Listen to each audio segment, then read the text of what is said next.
When upon life's billows you are tempest tossed, when you are discouraged thinking all is lost, count your many blessings, name them one by one, and it will surprise you what the Lord has done. Count your blessings, name them one by one. Count your blessings, see what God has done. Leilon Songtun Youth Club, duration 26 to 28 January 2021. Tu kom gen kita hi lalpa tu ni hinle hosung mai cham to kopin program ki gongal te humang pan thin kaumu zina hin lalpa nangin programa chong jo sete nangin mang cha en la mai cham sim di tu hen la pa na la sa tu hen la hosung pa thiam chu lopin na pin san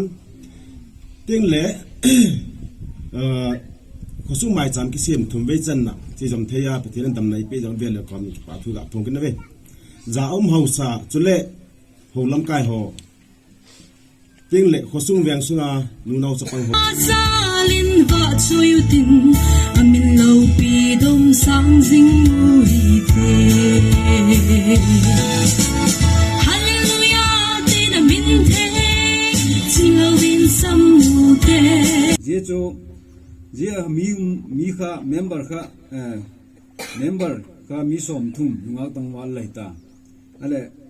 sum su nu za do kha chek taka pile pu mi ma sa so hin ala ji hi ni ngai shel lawin hopi sangin chi hi aje hi ahung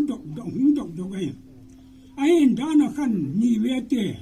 hausa ye thum wei ki san na ta tun ali ma chun putong khote hi wa ama us ai ngam ta wa aban ki da chun tong khai te hi wa tong khai te program gun teo lo ting tak maya imang theo ke pa oma pathian lo pina pi hi ken ka ge num chu jude hi president ka hi jude hi mading ki hi kumbulam ba pa ye kha ganum tampi am jo line ni chan ka ba ya ne ang kha ko som ni le sagi te ho hi ting lo lai mai se te som ni le sagi hai la sang pi ka do ji le a sei ke ji hi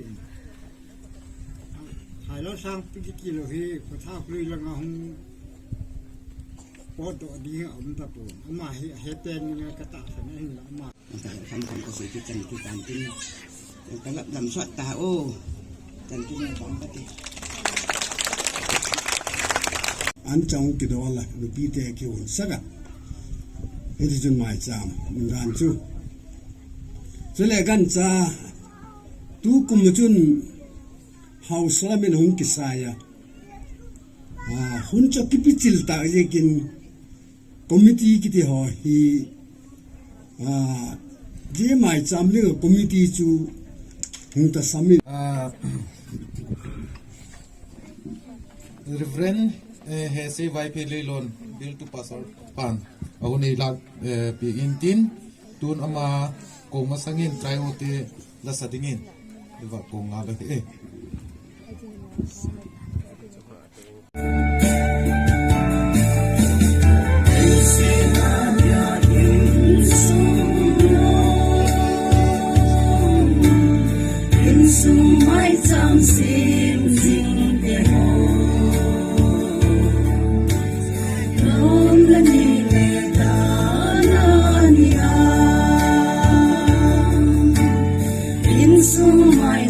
som palina akong kagay tayo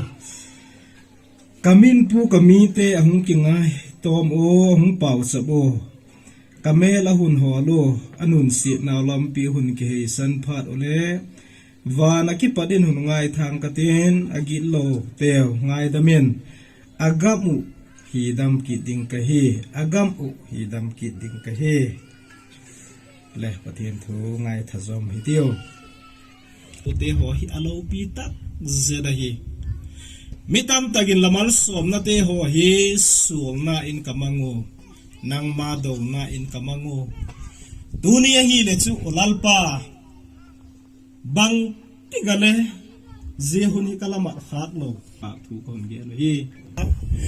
olalpa kapathin hingo nangma na lo chen na lo wachun mi hing te ho hen law na le thu nei na in vai ka hom sego e taga chun kinna ki baw na te nu pan ka la le lalpa lung oi lo na te hi se ka hi hem ki hi se nang ma thu nei na le law na hi hem la khut thiang thovin tu ni huna ka thil nei zo siu la ki ho zo siu hi kalal pau doi ta jesu christa minin ka hung la no hi amen san chen la ki pa ge hi le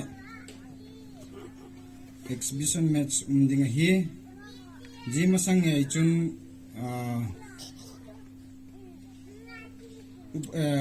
upate to napang te khel masan din napang te chu intermediate ho nui pa sai ding hi Good of things, Mr. Haujang. Aman ahun gila na. Tumsan na ni ko la phan ho kusung chen kho mo zo se dam nei pe ba ha chu nung pen pathin thangwan men lang kusunga lung don na lung jin nei na za am lo ba chele kusunga da tor sunga hin humang yo um lo ba kalal le ka pathin ulal pa tu hin pel thei ta ding in le ko yo lalpa nangin kapel pha le program da chom le amna la ya ji ho te na hin le kamaw pu na lai ding in le la hotin kon ko sakki to hi thilbang kin na min lo pi na ding in kalal pau jesu minin ja zo si kong da no hi amen.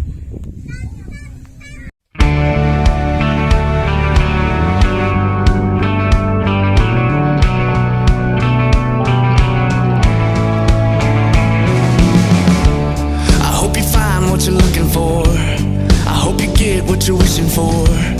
I hope you see what I see when I see what I see in you. I hope you stumble and fall in love. I hope it's all that you're dreaming of. And every day is a day that your heartbeat beats for two. And if the darkness arrives in the still of the night, and there's no